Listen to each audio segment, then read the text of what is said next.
모세가 이제 바로를 찾아가서 뜻을 전합니다. 그래서 우리가 절기를 지키겠다 그렇게 얘기합니다.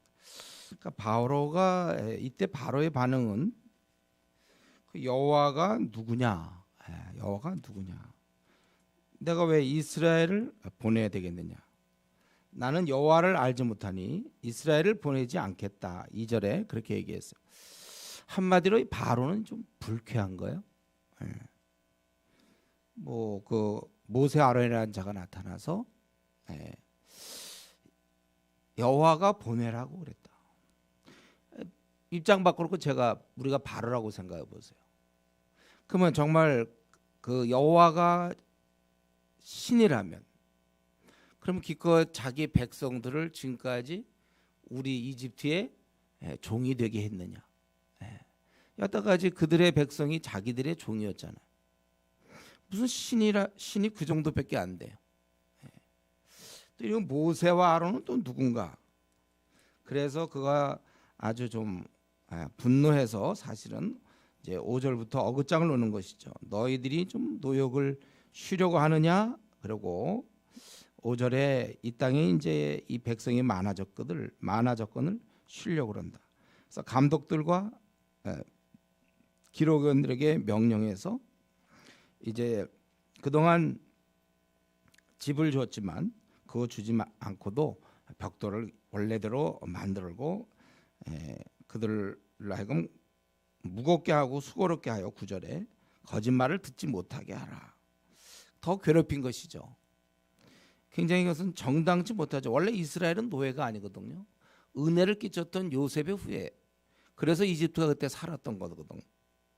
원래는 모세와 아론이 와서 이런 얘기 하기 전에 내보냈어야 되는데 그는 더 고역을 힘들게 하는 것입니다. 한마디로 이제 못됐다는 걸 우리가 이제 바로라는 인물은 어떤 인물인가를 이제 알게 된 거죠. 지금 하나님께서 모세를 부르시고 이제 일을 시키는데 첫 대면에서 성질 다 나오는 거죠. 이 바로가 이런 자였구나. 이거 이제 그 다음에 펼쳐질 게 만만치 않죠. 이 정도 하는 거 보니까. 더나 그는 아주 그 나중에 나오지만 17절에 보면 아주 이간질을 시키는 거예요. 그 기록원들이 와갖고 우리를 때리고 그러느냐? 집을 우리한테 안 주면서 어떻게 집 줄 때처럼 그렇게 또 만들려고 하느냐? 채우려 하느냐? 그랬더니 너희가 그것은 17절에 게으른 것이다. 이제 너희가 여호와께 제사를 드리자 하지 않느냐? 그 이제 모세와 아론이 했던 얘기잖아요. 그래서 어쨌든 그런 이간질 시키는 바로 그런 사람입니다. 어쨌든 그래서 그렇게 했기 때문에 이스라엘의 이제 반응은 10절부터 집은 주지 않고 벽돌수를 모자라니까 기록원들을 때렸다고 14절에 바로의 감독들이 자기들이 세운 바 이스라엘 자손의 기록원들을 때렸다고 그랬습니다. 그래서 바로에게 호소하니까 바로 모세의 제안 때문에 너희가 그런 것이다. 그러니까 그들이 20절부터 보니까 모세 아론을 원망하는 거예요. 그들에게 21절 너희가 우리를 바로의 눈과 그의 신하의 눈에 미운 것이 아주 악취가 나는 것이 되게 하고 그들의 손에 칼을 주어 우리를 죽이게 하는도다. 여호와는 너희를 살피시고 판단하기를 원한다. 이렇게 지금 이 백성들은 고통 때문에 원래는 하나님께 호소했던 사람들이에요. 그 2장 23절에 보면 너무 고통스러우니까 우리를 빼어달라. 그리고선 모세가 와서 이적을 보여줄 때 그들은 하나님께 경배했다고 우리 바로 그 4장 31절에 보면 감사하고 경배했던 사람들입니다.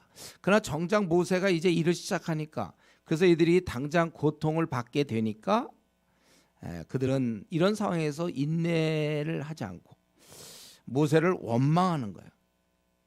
분명히 그 전에는 이렇게 이제 모세가 나타나서 그런 표적도 다 보여주고 이스라엘 민족들에게 이런 것을 다 설명했지만은 결국은 그가 모세가 와서 이런 걸 알면서도 그들은 당장 고통을 받으니까 원망하는 것입니다. 우리는 이런 모습, 바로의 모습도 볼 수 있지만 또 사람들의 이스라엘 사람들의 모습을 보면 이게 결국은 우리 모습이에요. 결국 자기 문제에 들어서면 다른 사람 문제는 괜찮은데 막상 내 문제에 접하게 되면 그러면 좀 달라지는 거예요. 이들이 분명히 믿고 감사했습니다. 4장 31절에. 그러나 현실에서는 이런 과정 중에 있을 때 그들은 불평하는 거예요. 그들은 분명히 장로들의 얘기를 통해서 이제 이런 일이 벌어진다는 걸 알고 있었을 거예요. 여러분, 요게 우리가 이제 거듭나기 전에 우리의 죄성이죠. 언제나 자신의 이익, 당장의 이익이 우리의 최고의 우선순위가 되는 것이고, 그게 만족이 안 될 때는 언제든지 불평이 터져 나오는 거예요. 전체적인 맥락을 고려하기보다는 현재에서 불평이 터져 나온다는 것입니다. 이 자기에게 우선 닥친 문제, 항상 내 이익, 이게 이제 최우선순위.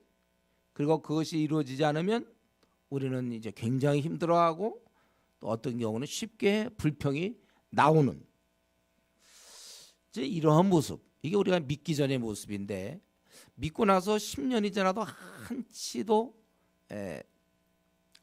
이런 면에서 개발이 안 된 사람들이 있단 말이죠. 믿어도 똑같아요. 장로가 되고 목사가 되고 뭐가 돼도 자기 문제만 딱 걸리면 여기서 아주 힘들어하고 아주 그 문제에 빠지고 어쩔 줄을 모르고 그동안 막 그러던 게 다 그건 언제 온데간데 없어지고 말이죠. 자기는 판단 그 문제에 빠져서 때로는 그것 때문에 쉽게 불평하고. 여러분, 우리는 노력하세요. 여러분, 지금 우린 그리스도인 아닙니까? 그리스도. 우리 일은 이제 주님의 명예가 달려 있어요. 내 거 항상 챙기고 내 중심적이고 나 중심적이고 내 이익을 챙기던 우리가 이제는 벗어나서 원래대로 주님이 보여주신 대로 남의 유익을 위해서 사는 사람. 내 한번 뭐 아무렇게 되면 어떻습니까? 주님만 잘 되면 되죠. 너희만 잘 되면 된다. 이게 우리 바울 사도의 가르침 아니에요. 우리가 우리 문제, 자기를 빨리 벗어나야 되는 거예요.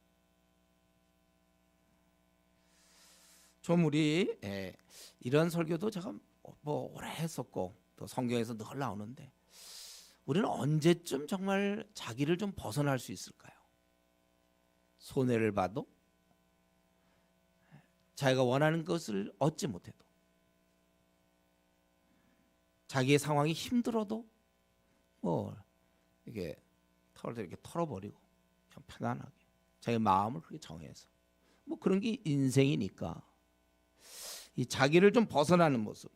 우리 이제 이러한 이스라엘 모습은 계속됩니다. 계속돼요. 이제 광야에서도 그렇고 계속. 항상 자기들이 편하면 그때는 괜찮아요. 자기들에게 조금이라도 어려움이 온다거나 힘들면 이제 불평이 나오고 이제 그렇게 되는 것이죠. 아직 그러니까 자기 안에 갇혀져 있는 거예요. 여기서부터 탈출해야 돼요, 여러분들. 자기를 벗어나서 손해 보는 삶. 제가 우리 신앙 성숙은 무엇인가? 손해 보는 삶이다. 내 거 다 챙기면서 하려고 그러면 아무도 남을 위해서는 일할 수 없습니다. 손해를 봐야 다른 사람의 유익이 있는 것이죠. 이거는 뭐 이렇게 사실 설교할 내용보다는, 설교 물론 하지만 여러분이 하나님과 1대1로 기도 중에 나의 그런 이기적인 것, 항상 내 것 추구하려는 것, 내가 원하는 거 꼭 해야 되고 항상 자기 중심, 이걸 이제 우리가 벗어나야 그게 이제 주님을 따르는 백성들이죠. 그래서 이렇게 당하니까 뭐 바로한테 얘기해봐야 되지도 않고, 또 백성들은 자기를 싫어하게 되고. 그러니까 모세의 반응 어땠습니까? 22절에 주여 어찌하여 이 백성의 학대를 당하게 하셨습니까? 그리고 왜 나를 보내셨나이까? 내가 해봤지만 어떻게 됐어요? 그가 이 백성을 더 학대하고, 바로는 더 학대하고, 그리고 주님은 이때 백성을 구원해 줘야 되는데 주께서도 주의 백성을 구원하지 아니했다는 것입니다. 그럼 나만 바보 된 거죠. 바로한테 가서 얘기했더니 아주 더 학대를 심하게 해서 백성들은 더 고통받게 되고, 그러고선 주님은 그러면 좀 구원해 줘야 되는데 주님은 주께서도 주의 백성을 구원하지 아니하시나이다, 이렇게 얘기하고 있지 않습니까? 자기는 그러니까 이런 걸 볼 때 이 모세는 자기가 얘기하면 될 줄 알았나 봐요. 근데 결과는 오히려 백성은 백성대로 힘들고 주님은 가만히 있고 나는 바보 되고 힘들고 비난받고. 근데 사실 이렇게 지금 모세가 얘기하고 있잖아요. 22절 23절. 지금 모세는 뭘 잘못 알고 있는 거예요. 모세 이거는 아직도 그 둔함이라고 볼 수 있어요. 둔함. 분명히 하나님께서는 3장 19절 20절에 그 모세를 만나서 강한 손으로 치기 전에는 애굽 왕이 너희를 가도록 허락하지 아니하다가 여러 이적을 친 후에 보낼 것이다. 분명히 이렇게 얘기를 했어요. 또 4장에서도 우리 주일날 우리 살펴본 4장 21절에도 이적을 행해도 그가 백성을 보내주지 아니하리라. 그리고 4장 23절에 보면 나중에 이제 장자가 죽는 모습. 여기까지 한계야. 여기까지 가야 돼. 장자가 죽을 때까지 가야 이제 그때 보내줄 겁니다. 그 모세는 사실은 하나님의 말씀을 기억해야 돼요. 왜 그랬는지 이때는 그걸 기억하지 못하고 이 주님도 이걸 백성을 구원해주지 않았습니다. 그러는 거예요. 아마 그때 그냥 흘려들인 게 아닐까요? 하나님 하신 말씀을 마음도 없는데 막 뭐라고 하니까 가긴 가지만 별로 이렇게 집중하지 않았던 것 같아요. 만약에 그때 하나님 말씀 제대로 들었다면 이렇게 낙심하지 않았죠. 지금처럼 힘들게 생각하지 않았고 이러한 고통과 마음의 아픔을 겪지 않아도 되었다는 거예요. 근데 이런 것이 말이죠. 지금 요 얘기가 저와 여러분, 아니 모태신앙인 내가 겪었던 거 아닙니까? 이 하나님 말씀을 제대로 몰라서 얼마나 많은 고통을 겪었는지 몰라요. 예를 들면 당장 우리 집 한국교회도 많은 사람이 그럴걸요. 당장 우리에게 고난이 찾아오면 많은 경우 반응이 딴 사람 고난일 땐 괜찮은데 정작 자기에게 찾아오면 왜 나에게 하필 왜 하나님 나에게 왜 이런 고난을 줍니까? 이제 이런 문제잖아요. 그래서 회의하고 어렵고 신앙 떨어지고.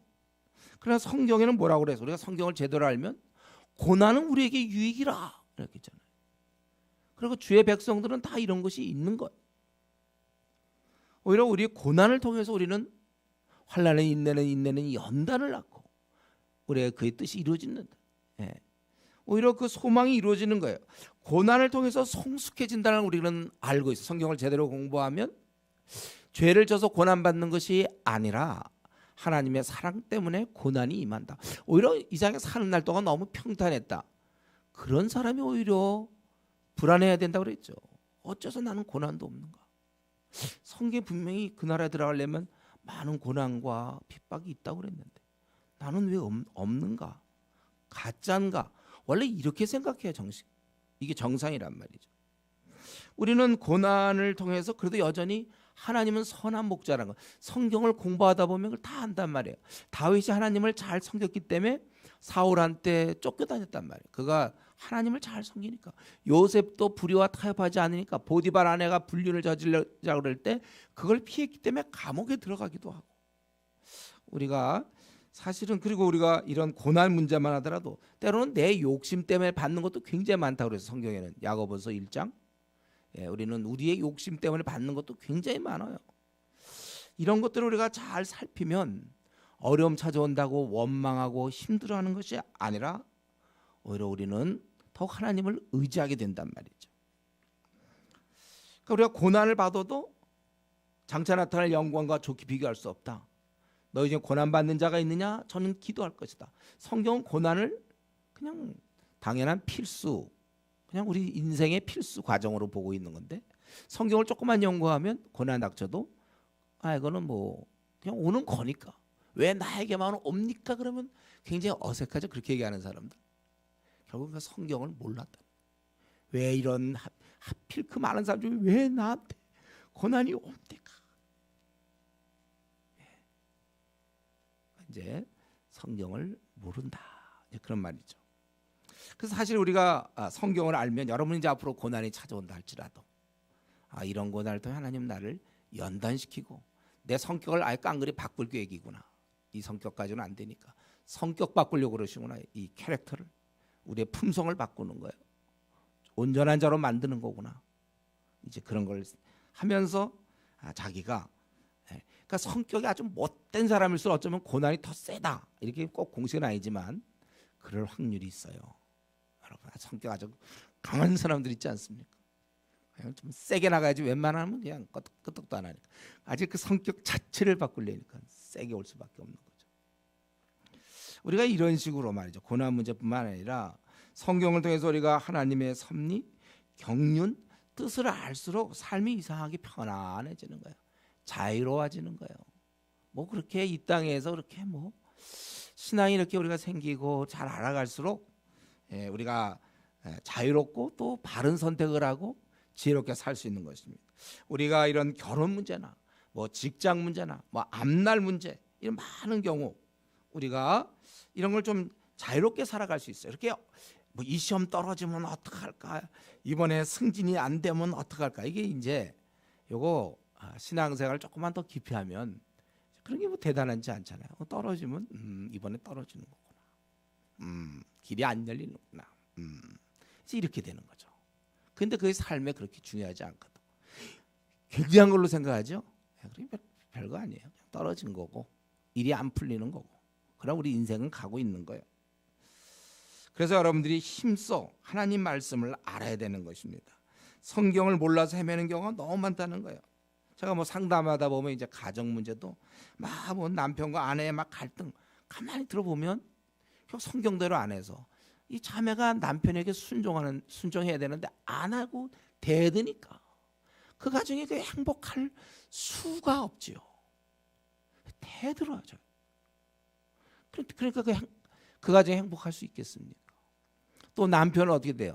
아내를 사랑해서 자기를 목숨까지 줄 정도로 사랑해야 되는데 그렇게 사랑을 안 해. 그러니까 가정에 어려움이 찾아오는 거고. 그러니까 성경이 이미 다 나와 있고 특별히 남편들은 뭐라고 했어요? 자기 스타일로 하면 안 된다니까요.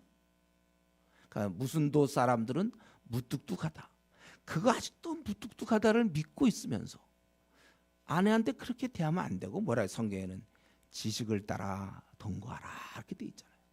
자매를 잘 알아라. 성경 그렇게 명하고 있는데 그걸 안 하고 있습니다. 하나도 배우지도 않고 그냥 용감하게 결혼하는 사람이 있어요. 네. 그럼 이제 그러니까 결과적으로 집안에 많은 문제가 생겨. 그러니까 제가 이렇게 상담하다 보면 답은 그거예요. 제발 좀 한 대 쥐어 박아야 되냐면 성경대로 안 하고서는 힘들다 그거죠. 자식 때문에 속 썩는 사람들 보세요. 성경에 분명히 뭐라고 그랬어요? 말씀으로 양육하라고 그랬잖아요. 가정 예배 꼭 안 드려놓고는 애 꼬맹일 때 가정 예배 안 드리고 나중에 얘가 말을 안 들어요. 성경에 보면 주의 교양과 훈계로 양육하라 이렇게 그렇게 가르친 다음에 말 안 들으면 그땐 상담해도 좋은데 하나도 안 가르쳐. 그래 애를 때려라 그런데 안 때리고 성경대로 왜 안 하는지 몰라. 아니면 이제 노엽게 하는 애를 노엽게 하는 자기 성질대로 그래서 애를 성경의 자녀는 노엽게 하지 말라. 이제 에베소 6장 4절 이런 걸 알고 있으면 하등 어려울 게 없는데 이런 성경에 있는 거대로 안 하고서는 애가 빗나가요. 노여우니까 애가 빗나가죠. 애가 저래요. 뭐 언제 가르쳤나? 하나도 안 가르치고 그러면 애가 제대로 되면 그게 또 이상하죠. 이미 성경에 다 써 있는데 그런 걸 모르는 경우도 있다니까요.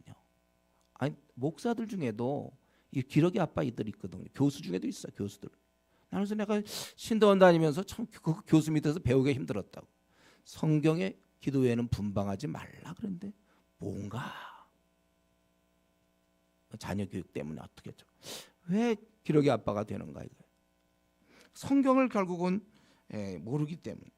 또 우리 결혼 후에 막 우는 어떤 자매 전화도 오고 내가 하지 말라고 그랬거든. 그 결혼 그거 안 된다고 말 되게 안 듣고 그냥 하더니만 그러고 또 막 힘들어서 이제 전화 오고 눈물 흘리고 내가 그렇게 주의를 주고 또 어떤 경우는 불신자와 결혼하지 말라고 근데 해놓고서는 그 형제가 그럴 줄 몰랐어요.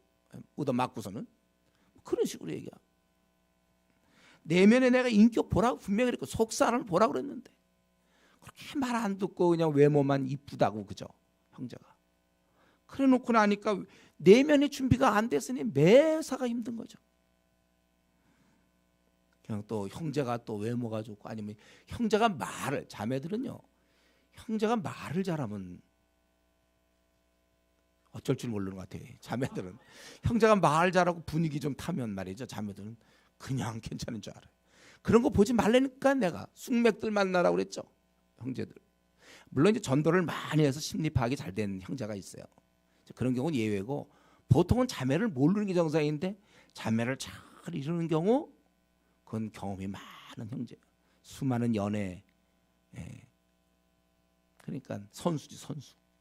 그러니까 제가 이런 거 이렇게 이런 얘기할 때 잘 들어야지. 목사님의 견해는 그것이다.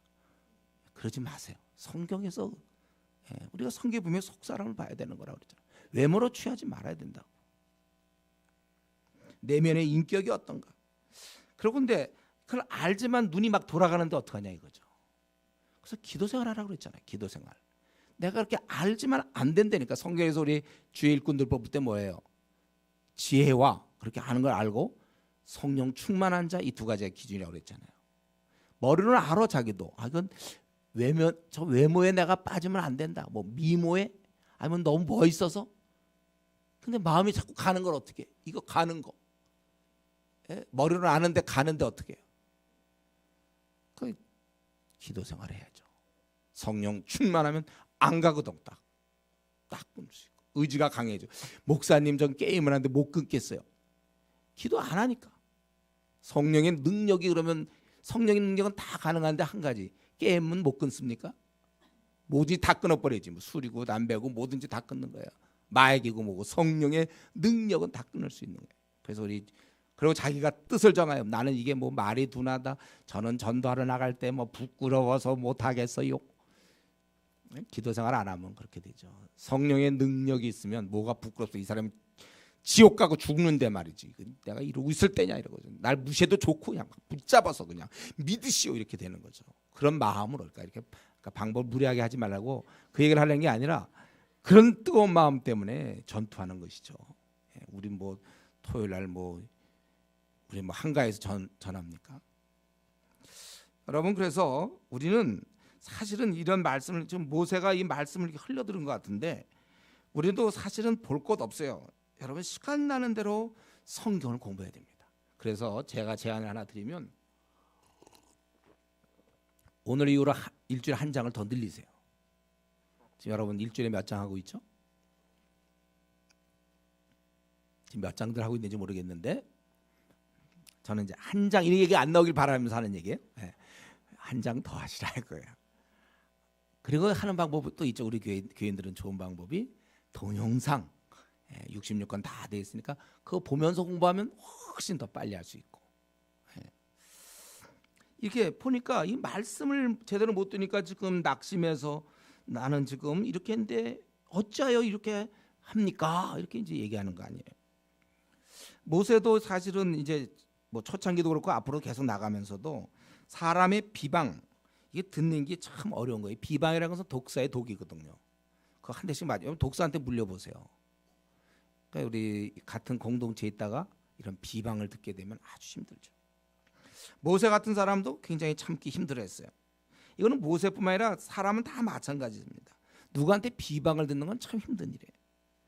그런데 특별히 우리 주님의 일을 하는 사람, 다른 말로 하면 일 맡은 사람, 우리 조장들, 뭐 집사, 목사, 팀장, 다른 사람보다 훨씬 더 구조적으로 원망을 듣게 돼 있어요. 일을 하는 사람, 교사 듣게 돼 있는 거예요.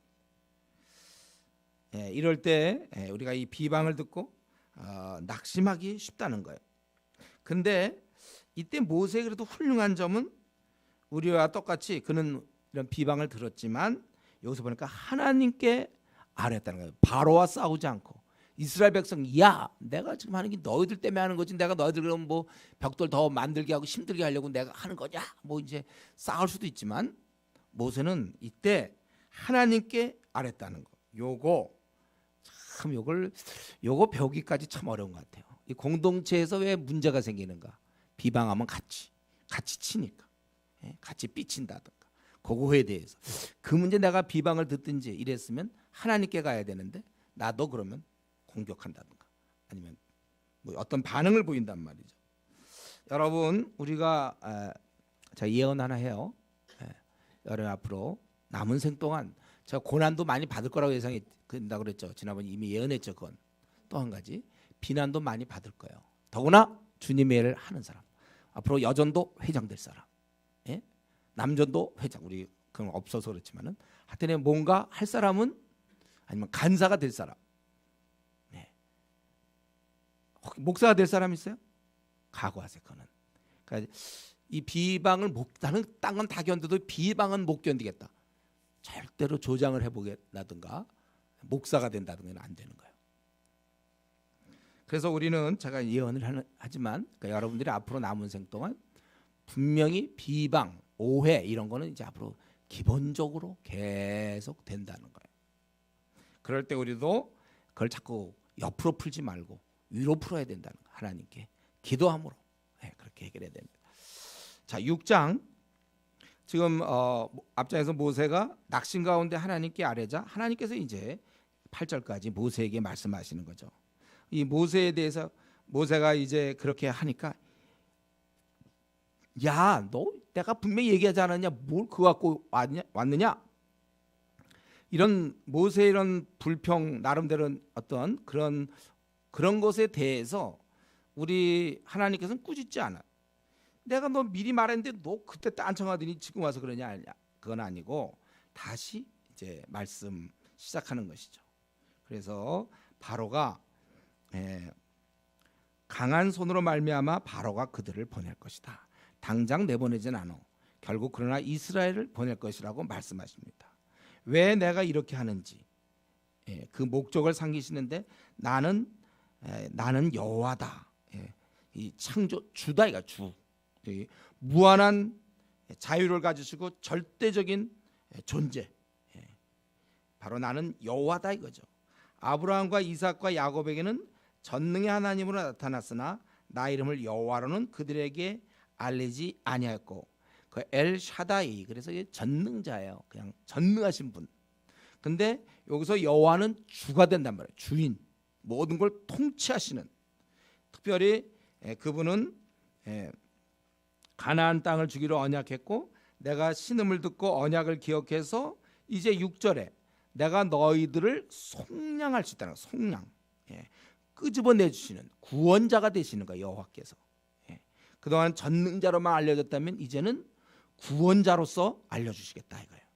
그래서 7절에 너희를 내 백성으로 삼고 나는 너희의 하나님이 되겠다 이렇게 말씀하고 8절에 그리고 너희들은 내 자녀일 뿐만 아니라 맹세한 땅으로 들여보내겠다 이렇게 말씀하신 것입니다. 그러니까 하나님께서 왜 이러는가 그 목적 이제 너희들을 단지 전능자가 아니라 우리랑 관련해서 우리를 구출하시고 우리를 끄집어내셨을 뿐만 아니라 아름다운 땅에 들어가게 하시는 온 우주의 창조주 주인 되심을 설명하는 것입니다. 사실은 이러한 구속주 속량하시는 그분 사실 그분 때문에 우리도 이렇게 구원받은 거 아닌가요? 우리도 사실은 그런 하나님 그리고 이들이 나왔다면 이제 맹세한 땅에 기업을 삼겠다 또 들어갈 수 있는 거예요. 나온 자는 들어가야 돼요. 하나님이 그것까지 준비했어요. 여러분이 타는 불못에서 건진받았다면 이제 우리는 천국에 들어가는 거예요. 이미 천국에 우리가 들어갔죠. 이거에 대해서 개념이 아직 정리 안 된 사람은 우리 특강 하나님 나라를 들으셔야 돼요. 이미 우리는 하나님 천국 백성이 이미 되었어요. 천국을 이 땅에서 누리는 겁니다. 그러니까 우리가 이제 구원받았다면 이제 구원 이후 구원받은 건 어떤 한 순간이라면 이제부터는 우리는 구원을 누려야 돼요. 이들도 구출받아서 이제 가나안 땅에서 계속 사는 거예요. 오랫동안 살다가 결국 불순종하로 또 떠나야 되는 건데 저와 여러분 우리가 이렇게 예수님 믿고 구원받지 않았습니까? 이제는 우리는 누려야 돼요. 주 안에서 천국 백성으로서 천국의 삶을 누려야 됩니다. 이걸 누리지 않으려는 사람이 있어요. 누리지 않으려는 사람. 그게 바로 우리가 얘기하는 이제 미지근한 사람. 미지근한 사람이란 건 뭐냐 하면 이 깊이 들어와서 막 누려야 되는데 안 누리겠다 그거예요. 그는 옛날 세계의 그 정말 천국과 비교해 볼 때 누더기 같은 그걸 아직도 즐기겠다고 그 미련을 아직도 갖고 있는 거예요. 이제 우리는 구원받은 자는 저 여러분은 누려야 되는 거예요. 그래서 로마서 5장 2절에도 그 영광을 바라보고 즐거워하느니라. 우리가 화평을 누리고 그래서 2절에 그 영광을 바라고 즐거워한다고 그랬어요. 우리가 그렇게 살아야 되는 것입니다. 그러니까 사실은요, 이 헌신된 자라는 건 뭐냐면 이 그냥 무한히 펼쳐져 있는 천국 세계, 아름다운 세계를 마냥 누리는 게 헌신된 자요. 미지근한 자는 뭐냐면 조금밖에 못 누리고 옛날 세계, 그 누더기와 같고 지저분한 거, 그걸 아직도 붙잡고 있는 게 결국은 미지근한 자죠. 우리가 헌신된 자라는 것은 사실은 머리가 돌아가야 헌신이죠. 네.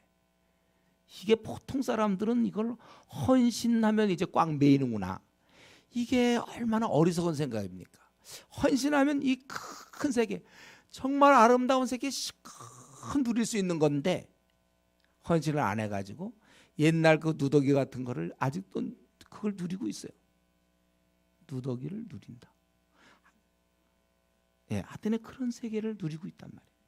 그리고 새 세계 이 좋은 거는 조금. 예.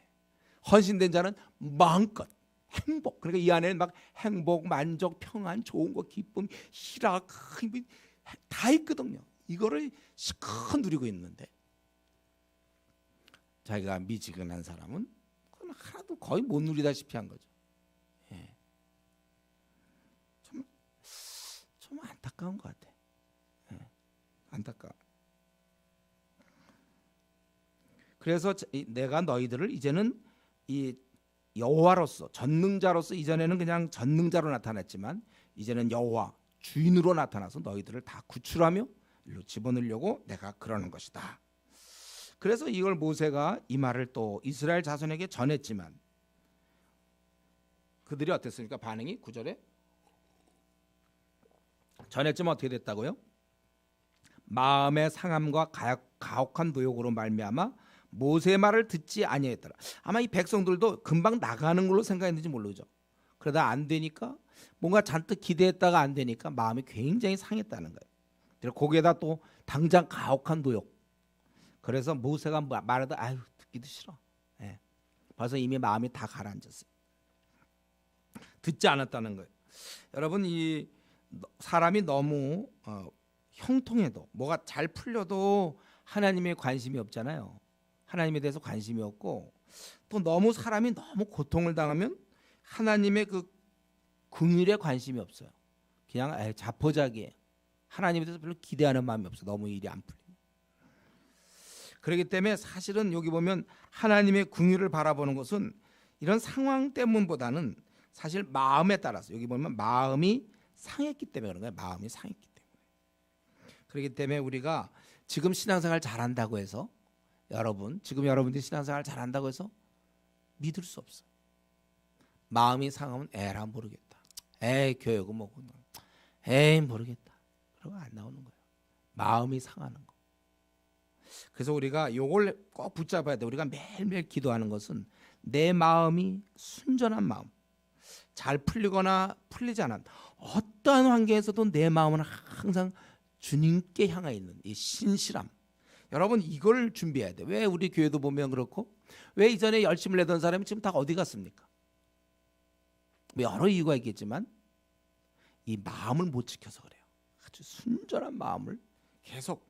그래서 여러분이 어떠한 상황이든지 하나님을 바라봐야 되는 겁니다. 근데 지금 이들은 마음이 아주 상했기 때문에 모세의 말, 하나님께서 그렇게 하신 거지만 듣지 않았던 거예요. 이 백성들에게 별로 좋은 반응이 그런 없는 상황 중에서 또 하나님은 다시 모세에게 명령하신 거예요. 11절에 이스라엘 자손을 그 땅에서 내보내게 하라. 바로에게 얘기해서.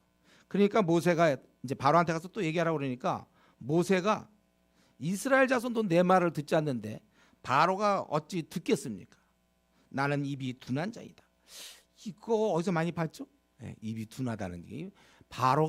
모세가 이거 참 많이 해요. 자기는 입이 둔하다. 아직까지도 지금 이 12절을 볼 때 아직 모세가 애기구나 이걸 우리가 알 수 있어요. 네.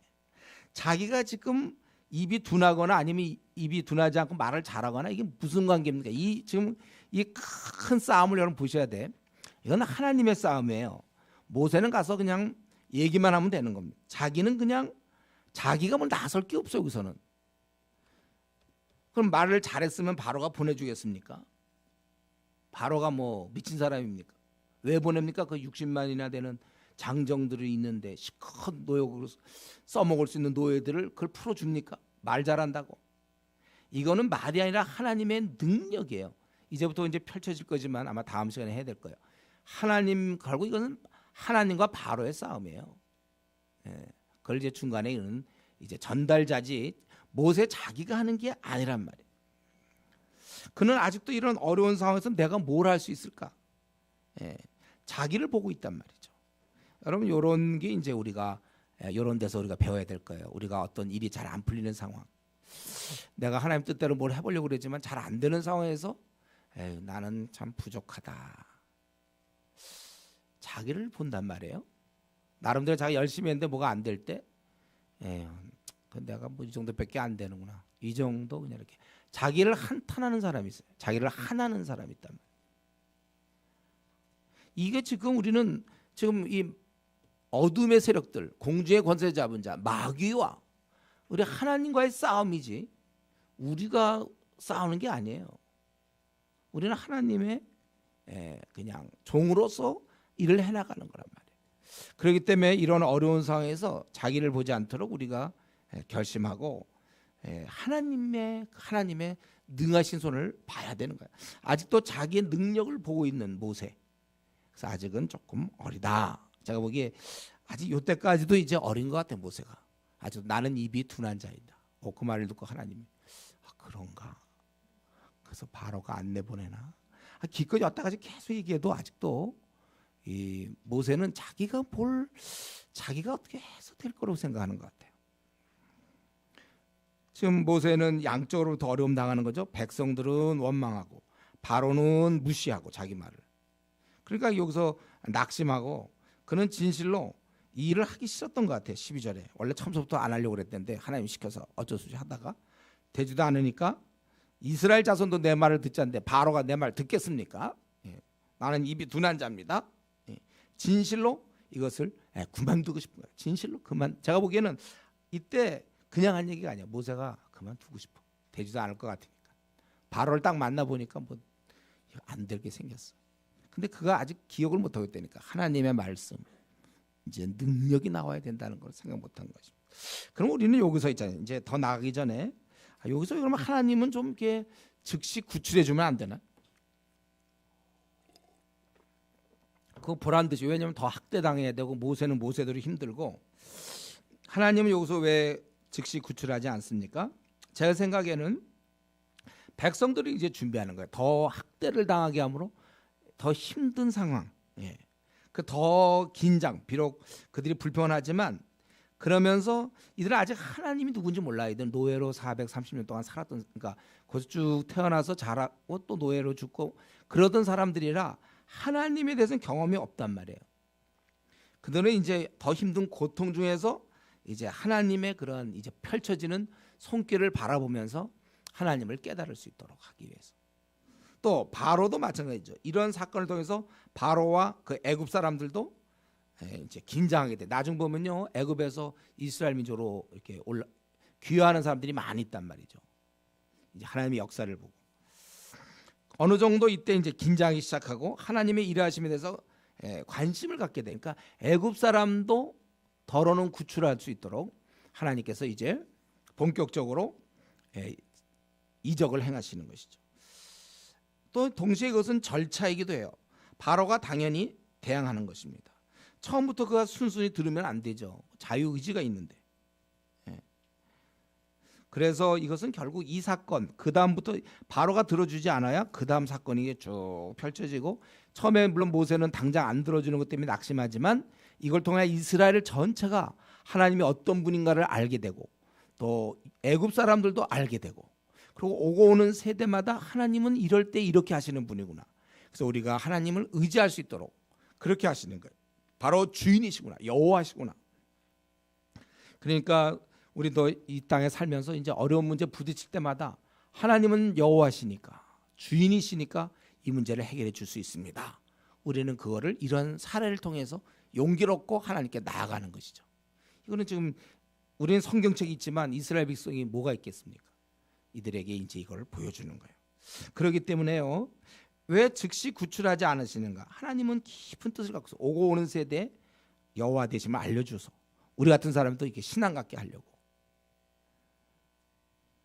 그렇기 때문에 이렇게 우리가 결론 내릴 수 있습니다. 당장 하나님께서 허락하지 않으실 때는, 허락할 수 있는 분이거든 분명히.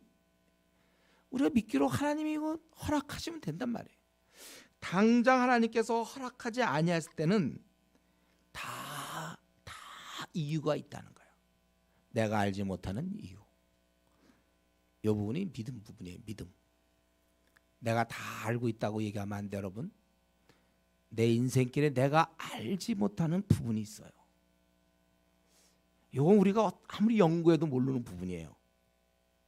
하나님 분명히 내 머리로 볼 땐 분명히 이건 이렇게 하면 참 좋잖아요. 당연히 하나님 이렇게, 당장 우리 교회만 하더라도 이거 뭐 하나님 이렇게 해서요 넓게 하시고 젊은이들 막 불러주시고 이렇게 막 소망이, 다 아시는 하나님께서 모르시겠습니까? 우리의 마음도 다 아시는데, 다 아시는 하나님께서 허락지 아니하실 때는 다 이유가 있다. 요거는 믿음의 눈으로만 보이는 거예요. 그냥은 안 돼. 그래서 우리가 안달하는 이유가, 그러니까 안달의 정도가 그러니까 잦아져야죠. 그러니까 우리가 안달하고 힘들어하고 눈물 흘리고 뭐 이걸 모르니까, 하나님만 이걸 펼쳐 보여줬다면 하나님이 그런 다 같이 그냥 박수 칠 거예요. 이것 때문에 이렇게 안 들어주시라고 오히려 부탁할 겁니다. 들어주지 마세요. 지금 이걸 딱 보면 이걸 모르니까 왜 안 들어주십니까? 다 이유가 있어요. 이걸 믿음의 눈으로 여러분 우리가 바라봐야 돼. 믿음, 인내, 장성한 자의 신앙입니다. 이런 거는, 이런 부분들이 같이 교회 다닌다고 해서 다 하게 되는 게 아니에요. 신앙이 다 다른데, 이런 속으로 이거 좀 누가 이런 생각 갖고 있는지 모르겠어요. 하나님께서 왜 이렇게 오래 기도했는데 허락지 않는가? 다 좋은 계획이 있다는 거예요. 좋은 이유가 있어요. 나 이 땅에서 망하게 하려고 하나님이 그러는 게 결코 아니라는 거. 이게 우리의 믿음이 돼야 되죠. 지금 여기서도 만약에 쏙 들어줬으면 이스라엘 민족이 그 가나안 땅에 가서 뭐 어떤 하나님 믿고 살겠어요? 이런 하나님이 어떤 분이 가야 신앙이 생기지. 그리고 애굽에서 많이 회심하는 사람들도 있을 텐데 회심의 기회도 없는 거잖아요. 또 오는 우리 후손들은 이 사건을 생각하면서 우리가 하나님 어려울 때 붙잡게 되는데, 다 이유가 있다는 거. 지금 여러분이 지금 현재 어려움을 겪고 있습니다. 하나님 요거만 탁 틀어주시면 되는데, 요거 왜 안 하시나? 우리 가정 어려운데 그냥 로또 한 장 사서 그냥 탁 1등 당첨 하나님 할 수 있거든. 왜 안 하시는지, 여러 가지 문제에 대해서 이런 믿음을 여러분 갖고 있어야 돼요. 다 하나님은 좋은 이유가 있다. 한번 따라해 보겠습니다. 좋은 이유가 있다. 따라만 하지 말고 마음으로 동의하세요. 그 다음은 내가 울 이유가 없습니다. 울어야 될 이유가 없어요. 안달할 이유도 없고, 하나님이 다 좋은 이유. 나는 최선을 다하죠. 다 하나님의 이유가 있다. 섭리를 생각하는 거예요. 이럴 때 그냥 모세라면, 주의 일꾼이라면 그냥 우리는 주신 일만, 자기 일만 열심히 하면 되는 거예요. 하나님이 시키신 일만 하면 되는 거예요.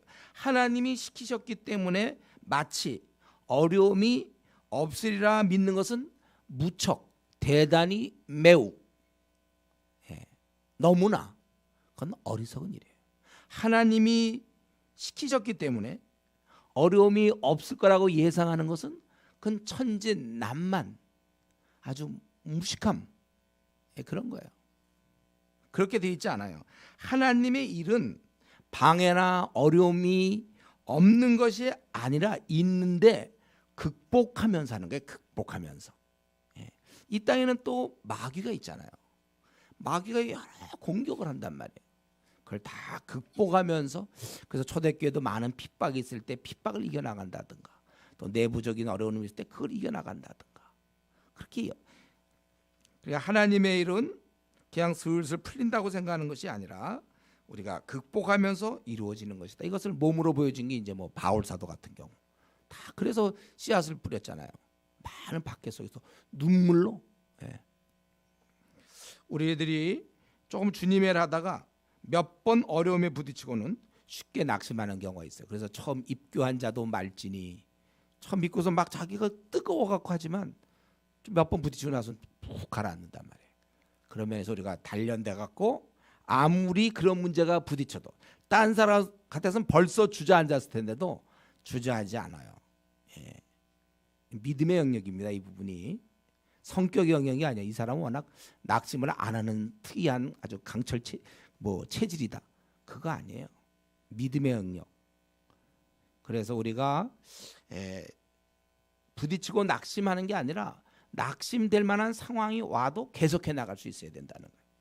그러니까 우리가 애당초 생각을 바꿔야 된다고요. 뭐라고요? 하나님이 우리 편이라고 해서 이 땅에서 나에게 어려움이 없을 거다. 이런 생각하면 안 돼요. 네. 성경 뭐라고 나와 있습니까? 복음과 함께 고난을 받으라 이렇게 돼 있잖아요. 그건 뭐 어쩔 수 없어요. 고난 받는 거 이 땅에서. 성경 분명히 얘기했어요. 선을 행하다가 낙심하지 말라고 했어요. 네. 낙심하지 말라고 그랬어요. 선을 행하다가. 만약에 하나님이 함께 하시기 때문에 아무 어려움도 없다면 왜 낙심합니까? 우리가 하나님 뜻대로 행할 때 오히려 어려움이 많이 오히려 더 생겨. 그럴 때 낙심하지 말라. 때가 이름에 거둔다고 약속하지 않았습니까? 제가 좋아하는 구절이죠. 주 안에서 수고가 헛되지 않는다고 그랬어요. 그렇기 때문에 우리 주의 일꾼들은 그냥 자기 할 일만 하면 되고 결과에 너무 우리가 결과에 따라서 너무 우리가 움직이면 안 돼. 결과가 있을 수도 있고 없을 수도 있지만 나는 그냥 하는 거예요. 왜냐하면 주 안에서의 수고가 헛되지 않겠다고 그랬어요. 분명히. 그냥 우리는 하는 거예요. 그냥 열심히 하는 거예요. 사실 여러분이 다 지금 목사들이면 내가 참 하기 좋을 텐데 우리 목사들 말이죠. 교회 열심히 합시다. 이제 이렇게 되는 거예요.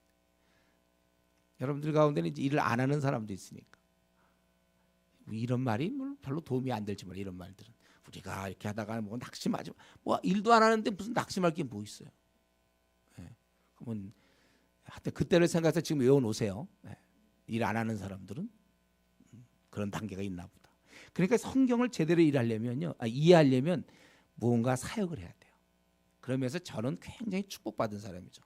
성경을 그 누구보다도 더 이해할 준비가 돼 있어요. 사역을 많이 해봤으니까. 이런 말이 뭘 얘기하는지. 모세가 왜 이러고 있는지 여러분 볼 때 이게 좀 우스워 보입니까? 이해가 된다니까요. 엘리야가 로뎀 나무 앞에서 죽기를 구하는 이런 모습.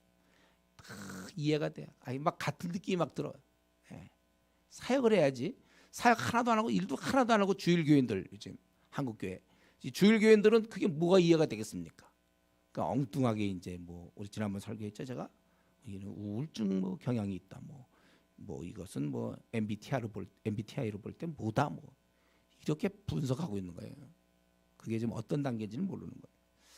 여러분 마귀는 낙심이라는 아주 강력한 무기가 있어요. 그래서 교회생활 열심히 하던 사람이 어느 날 낙심하면 그다음부터는 안 해. 가정생활도 마찬가지예요. 한번 이 배우자가 낙심을 하게 되면 만사 다 귀찮은 거야. 낙심을 하면 살 의욕이 없어져. 낙심을 하면 낙심 굉장히 무서운 겁니다. 이거 마귀가 쓸 정도면 강력하다는 걸 알 수 있죠. 낙심. 우리 가운데 사람이 이거 낙심을 낙심하기가 참 쉽단 말이에요. 선한 일. 더구나 내가 유익을 주려고 했던 사람들한테 당하면 지금 모세는 그들을 위해서 일하는데 그들한테 공격을 당하니까 그 충격이 큰 거예요. 그들을 위한 일인데도 내가 오해를 받는다? 때려치자. 그래서 제가 영국에 있을 때 우리 근처에 목사 한 분 목회 못해 먹겠다. 자기가 그들을 위해서 했는데 이런 마음 몰라주고 날 비방하고 힘들게 하니까 그만두겠다. 뭐 이런. 우리가 이런 면에 있어서 성경을 계속 생각해야 돼요. 그들을 위한 일인데 비방과 욕설을 얻어먹는다. 이게 공식이에요. 내가 중국 팀장으로 갔는데 팀원들한테 이제 어려움을 당한다. 이런 건 이제 기본이죠. 한번 최근에 최근에 어떤 이유든지 간에 좀 낙심된 사람이 있습니까? 마귀의 강한 공격입니다. 의욕이 없는 거예요. 낙심되면. 하나님, 나를 여기서 구원해 주십시오. 어떤 이유인지 모르지만 내가 이 낙심된 상태에서, 매사에 의욕이 없는 거야. 낙심되면 아침에 눈을 떠야 될 이유가 없어요. 낙심이 됐으니까. 만사 뭐 다 그냥. 이게 마귀가 주는 겁니다, 여러분. 성령님의 능력을 얻으셔야 돼요. 기도 생활하세요. 정말 이게 회복될 때까지 기도하세요. 낙심되면 안 돼. 그러니까 우리가 나름대로 주님의 일을 할 때는 사람의 반응에 따라 일하면 안 돼요. 우리는 말씀에 따라 일해야 되는 것입니다. 우리는 여기서 조금 오늘 아침 기도회랑도 연결이 좀 되는데, 우리가 아무 일도 안 하면 물론 우리는 가슴 아픈 얘기를 들을 일도 없어요. 우리 가운데도 그런 분이 있습니다. 교회 나와보면 참 즐겁다. 뭐 힘든 거 하나도 없고 그냥 예배 드리고 또 우리 PBS 하고 자기 한 거 깨닫고 나누고 뭐 힘들 게 하나도 없어. 그거는 어떻게 보면 이제 일을 안 하는 거죠. 그래서 우리가 아무 일도 안 하면 아주 가슴 아픈 얘기 들을 일도 없고 또 없는 게 뭐가 없습니까? 대신 그 나라에서 상급이 없죠. 칭찬이 없는 거죠. 그러니까 우리가 회사를 안 다니면 아침에 뭐 일찍 일어날 그렇게 할 필요도 없고 뭐 상관한테 욕먹을 일도 없고 고생할 것도 없고 집에서 아주 쉬니까 좋은데, 그러니까 욕먹을 것도 없고 다 없는데 대신 월급도 없는 거죠. 집에서 뭐 노는데 누가 주나요? 월급이 없는 거예요. 우리는 근데 하나님 나라에서는 우리가 아무 일도 안 하면 대신 이제 그 상급이 없을 뿐만 아니라 대신 책망을 듣게 돼. 왜냐하면 하나님 주신 이게 내 게 아니기 때문에. 내 거면은 내가 아무 일 안 해도 괜찮아요. 근데 내가 청지기거든. 청지기가 아무것도 안 하면 대신 상급이 없잖아요. 그래서 한 달란트 받은 사람이 그가 그대로 놔뒀지만 그대로 놨어요. 그러니까 아무 일도 안 하고 그대로 있었어요. 그때 악하다고 그랬잖아요. 성경은 그를 악하다. 여러분, 우리는 이런 면에서 주의 사역에 뛰어들어야 됩니다. 그래서 힘들어야 돼요, 여러분. 앞으로 남은 40년, 30년은 정말 힘들게 십자가의 길을 가겠다 해야지 여기서 자꾸 천국에 그걸 누리려고 하면 안 되는 거예요. 힘든 길. 저도 지금까지 이렇게 달려온 거예요. 쉴 새 없이 달려왔어요. 여러분, 우리가 그 나라를 위하여 일하다가 어떤 아주 낙심된 일이 있었습니까? 최근에 어떤 가슴 아픈 그런 얘기를 들었으며 아주 고통스러운 상황을 경험했습니까? 그렇다면 나는 그런 사람이 주님의 일을 하는 사람이라고 생각해요. 바로 그런 사람이기 때문에 성령을 주실 거예요. 그렇게 일하지도 않고 성령님 뭐 때문에 주시겠습니까? 성령을 주신 것은 그렇게 일하라고, 그런 걸 견뎌보라고. 성경에는 뭐라고 했습니까? 의를 위하여 핍박을 받는 자가 복이 있다. 여러분, 이런 말을 좀 그대로 믿으면 좋겠어요. 내가 주님의 일을 하다가 뭐 어렵고 핍박이 하다 어떤 어려움을 겪는 거, 편안하게 신앙생활하는 거, 그런 자가 복이 있는 게 아니라니까요. 그는 악한 자라고 그랬어요. 오히려 게으른 자라고 그랬죠. 지금 모세가 그냥 가만히 있는 거 이게 아니에요. 이렇게 비난과 비방을 들어도 이렇게 움직이는 게 복된 것이지, 나는 저 목동으로서 양이나 치고 뭐 양이 뭐 비난합니까? 또 염소가 뭐 오해합니까? 그냥 그거나 치면서 편안하게 지내면 좋겠다. 그래야 그럴 수는 있지만 이런 모세의 그런 영광스러운 고난 없는 영광이 있을 수 있습니까? 힘들어야 무슨 나중에 열매 영광을 얘기할 수 있는 거예요. 그렇기 때문에 우리는 사실은 성경에서는 의를 위하여 핍박받는 자가 복이 있다는 것이고, 아까 얘기했지만 복음과 함께 고난을 받는, 너희들 어떻게 복음만 받냐? 그래서 어떻게든지 편하려고만 하냐? 복음과 함께 고난도 받아라. 고난을 받아야 돼. 우리 신앙이 자라려면 고난이 있어야 돼. 사실 이럴 때 모세가 지금 자기 힘들다고 여전히 하나님 앞에서 나는 입이 둔한 자라고 얘기하고 있어요. 근데 제가 보니까 말이죠, 모세가 이런 가운데서 그래도 모세에게 베푸신 은혜는 바로가 그를 잡아놓으면 어떻게 돼? 바로가 그를 잡아서 두들겨 팼으면, 예? 지금 바로랑 이 대척점에 서는데 바로가 야 잡어, 거기서 막 정신 차리게, 예? 뭐 그걸 갖다가 이제 매질을 한다든가 그랬으면 또 어떻게 할 뻔했어. 아니면 감옥에 집어넣거나 할 수 있었거든요. 근데 이상하게 나는 요거 볼 때마다 왜 바로가 그렇게 안 했는지 모르겠어요. 그거 참 이상해. 그거. 아니면 최소한 또 가족들이라도 잡아넣거나 볼모로 잡아놓지 않는다는 거예요. 아니면 요걸로 끝내고 더 이상 못 들어오게, 예, 아예 얘기도 못하게 아예 문에서 딱 막아버린다든가. 근데도 여전히 왔다 갔다 모세가 출입하면서 계속 10가지 얘기를 하잖아요. 맨 마지막에 보기도 싫다. 뭐 왜 그걸 처음부터 안 했는지 모르겠어요. 바로가 사명을 그래서 모세가 감당하는 거 아닙니까? 또 이럴 때 모세가 이런 바로가 이러는 마당에 바로가 이렇게 했기 때문에 모세는 하나님과 대화하기 시작하는 거예요.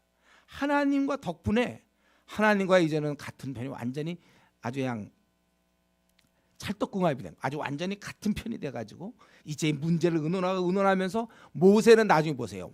완전히 성숙하잖아요. 이때만 하더라도 아직 중요한 거는 이렇게 힘드니까 하나님께 나아가고 하나님과 가까워지는 거. 요게 열매라는 거예요, 여러분. 힘든 가운데 얻는 건 뭐냐? 얼핏 보면 아무것도 없는 것 같아요. 내가 막 주님 위해서 힘들고 나는 시간 쓰고 뭐 마음 쓰고 돈도 쓰고 뭐 남들은 다 놀러 가는데 나는 뭐 반날 빨간 날 뭘 또 돌본다고 그러고 나는 하나도 없는 것 같죠? 아니요. 그렇게 함으로 우리는 대신 하나님과 깊이. 그래서 여러분 일을 안 하면 신앙이 안 자라잖아요. 우리 보통 교회에서 우리 교회는 조장되는 거 굉장히 원하죠. 자기 신앙을 위해서도 조장을 해야 되겠다는 얘기를 제가 많이 들어요. 맞아요. 그러니까 팀장을 해야 하면 더 좋죠. 전도팀장 이런 거. 또 뭐 또 다른 거 할 텐데 어쨌든 하면 자기 신앙이 커지는 거예요. 저도 제 신앙 제가 만약에 목사를 안 했으면 어떻게 됐을까? 이렇게 앉아서 아무 부담도 안 느끼고 누구한테 원망과 비난 들을 것도 없고 기도할 것도 없을 것 같아요. 어떻게 보면 막 힘들어야 하나님께 매달리죠.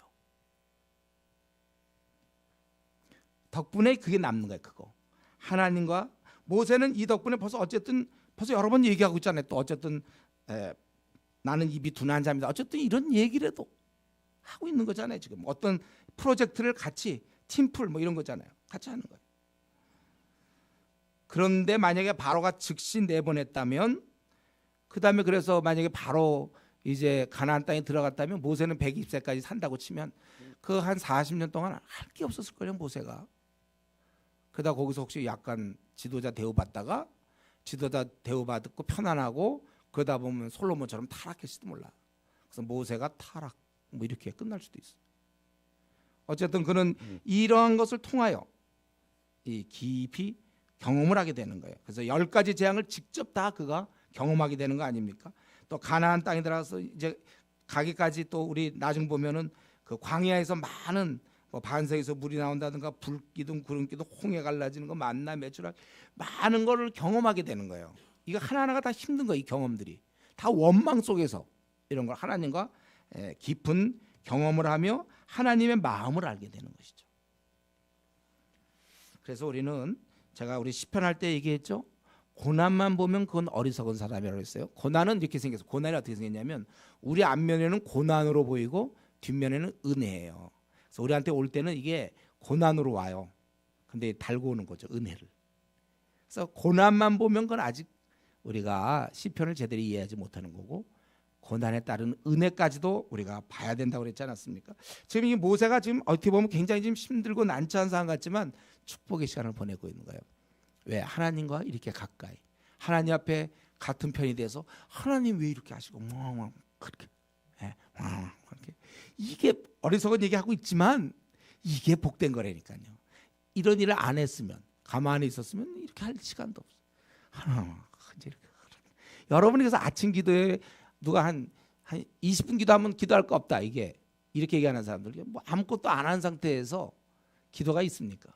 하나님 내가 그저께 누구랑 뭐 돌보려고 했는데 뭐 이걸 당했습니다 하고 막 어렵습니다 뭐 이렇게 얘기되기 시작하면서 우리가 이제 위치도 달라지고 하나님과 동역자로 이제 우리의 그 지위가 격상되는 거 아닙니까?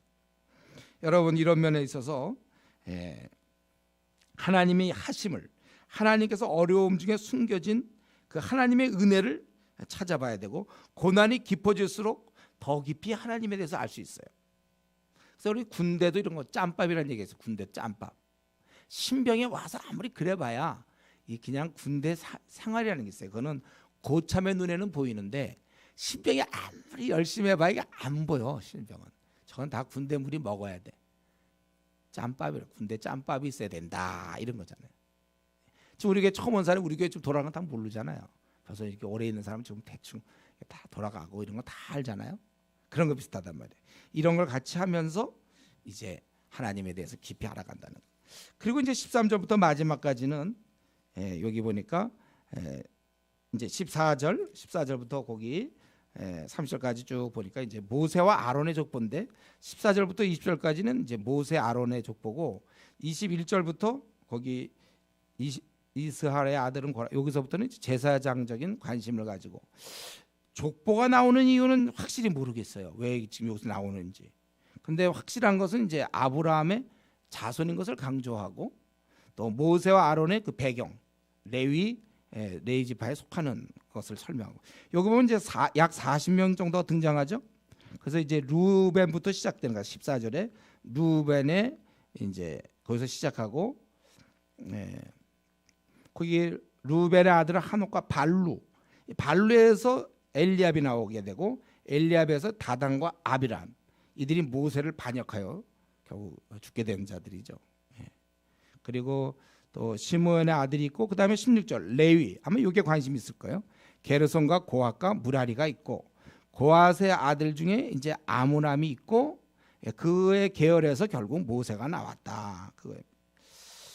그리고 그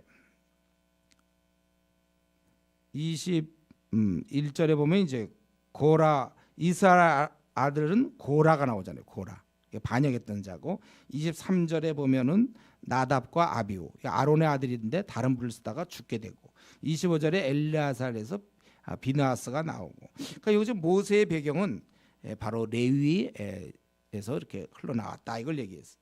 여기 쭉 사람들의 이름이 나오고 28절부터 이제 30절까지는 또 다시 한번 설명하고 있는데 그러니까 제가 이 족보를 이렇게 보면은 그냥 여기 보면 뭐 반역하는 사람도 있고 또 권세에 도전했던 사람도 있고 권위에 도전한 사람도 있고 뭐 여러 사람이 있어요. 또 다른 불을 쓰다가 죽은 사람도 있고 이들 모두 그냥 우리가 볼 때는 평범한 그런 사람들이에요. 그런데 여기서 모세가 나온단 말이에요. 왜 모세는 위대한 인물이 되었냔 말이에요. 다른 사람들은 그냥 그런가 보다. 우리가 이래서 아까 읽을 때도 보면 잘 읽기도 어려웠죠.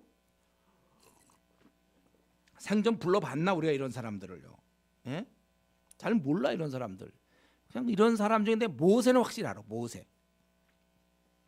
왜 평범한 사람들 중에 모세는 위대한 인물이 되었는가? 그건 딱 한 가지. 하나님 불러주셨기 때문에.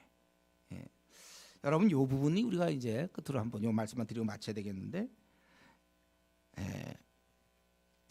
구약 시대 때는 불렀다고 그랬어요. 그리고 신약 시대 때는 뭡니까? 누구나라고 그랬죠. 누구나. 구약 때는 불렀고 신약 때는 누구나 불렀어요. 하나님이. 그래서 그 결과적으로 하나님의 일꾼이 되는 사람이 누구냐면 헌신한 사람들이 결국 하나님의 일꾼이 되는 거예요. 본인이 미지근한 사람들은 스스로가 이 부름을 거부한 것이고 헌신하는 사람은 이 부름을 받은 거예요. 신약 때는 구약 때는 하나님이 이렇게 찍어서 너 모세야 하고 불렀단 말이에요. 신약 때는 누구나 다 나의 일꾼이 되라 이렇게 말했어요. 그래서 열심을 내는 자 헌신된 자는 저절로 그 일꾼 모세가 가졌던 지위를 얻는 것이고 이 미지근한 자의 비극은 보통 주일교인의 비극은 뭡니까? 사용이 안 되는 거 아니에요. 그러니까 여기서 보면 위대하게 살 수도 있었고 어떤 사람 반역하다가 아니면 그냥 이름 없이 그냥 사는 사람이 있다는 거예요. 우리는 이 두 가지 위대한 삶과 그냥 사는 삶. 그래서 우리가 이제는 우리가 하나님 성령의 이끄심 받아서 우리가 하나님 앞에 나가면 우리를 하나님이 위대하게 사용해 주시는 거예요. 아주 간단해 신약은. 즉 우리가 기도 생활하면서 경건하게 하나님과 동행한다면 매일매일 그렇다면 우리는 위대한 인물이 되는 거예요. 공부를 많이 해서가 아니라 하나님과 동행함으로 위대한 인물입니다. 그러니까 이렇게 돼 있죠. 자기가 자기를 시간을 들이고 자기의 마음을 들인 만큼 여러분 위대한 자가 되는 거예요. 그러니까 자기가 자기를 이끌면 결국 자기만큼밖에 안 되고 자기가 나를 들여서 하나님이 이끌면 우리는 위대한 인물이 된다는 것입니다. 이러면서 또 다른 각도로 생각해 본다면 결국 미지근한 사람이란 건 뭐예요? 자기가 자기를 이끄는 거예요. 우리가 열심을 내고 충성스러운 사람은 뭡니까? 자기를 하나님이 이끄는 거예요. 그 결과는 하나님이 이끈 사람하고 자기가 이끈 사람하고는 차이 날 수밖에 없어요. 그래서 결과적으로요, 이 미지근한 신자는 자기만큼으로 끝나요. 세상 사람과 그렇게 큰 차이 안 나게 끝나는 거고, 주님께 헌신한 자는 헌신한 만큼 위대한 자가 될 수 있어요. 자기가 드린 만큼 하나님이 쓰시니까. 그래서 위대한 자가 될 수밖에 없는 거예요. 우리가 헌신한 자는. 그렇기 때문에 우리는 이런 가문을 이렇게 쭉 보면서 모세가 여기에 속했구나. 이것보다는 이렇게 하나님이 들어 쓰시면 위대한 자가 되는 거고 아니면 안 되는 거고. 그렇다면 우리 가문 우리는 따질 거 없죠. 우리가 어쨌든지 간에 내가 하나님 앞에 드리는 만큼 시간 또 마음 내가 이렇게 내가 드리는 만큼 하나님이 그걸 사용하셔서 우리를 위대한 인물로 만든다는 거예요. 그렇기 때문에 이 시간에 여러분들이 단단히 각오하셔야 돼요. 여러분 중에 한 명이라도 위대한 인물이 되지 않는다면 이 생을 마칠 때 별로 그냥 별 볼일 없는 누구 그냥 왔다 갔구나. 그냥 여러분 만약에 그런 인물이 된다면 여러분 그 생을 잘못 산 거예요. 우리의 기준은 위대하게 살지 못하면 잘못 산 거예요. 참으로 바라기는 하나님께서 우리를 이끄는 그러한 삶. 내 시간을 쓰십시오. 하나님. 내 마음을 쓰십시오. 하나님 나를 가능하면 더 많이 써주세요. 그럴수록 우리는 위대한 인물로 점으로 우리가 사는 것이고 하나님께 내가 시간을 안 드리고 내 마음과 물질과 이런 걸 내가 안 쓸수록 나는 그냥 보통 사람으로 살아가는 거예요. 우리에게는 이 두 길이 우리에게 분명히 있습니다. 바라기는 우리는 참 하나님께 우리 자신을 드려서 하나님 마음껏 쓰므로 내가 언젠가 생을 떠나게 될 때 하나님의 영광을 드러내는 그러한 인물이 되기를 바랍니다. 기도하겠습니다.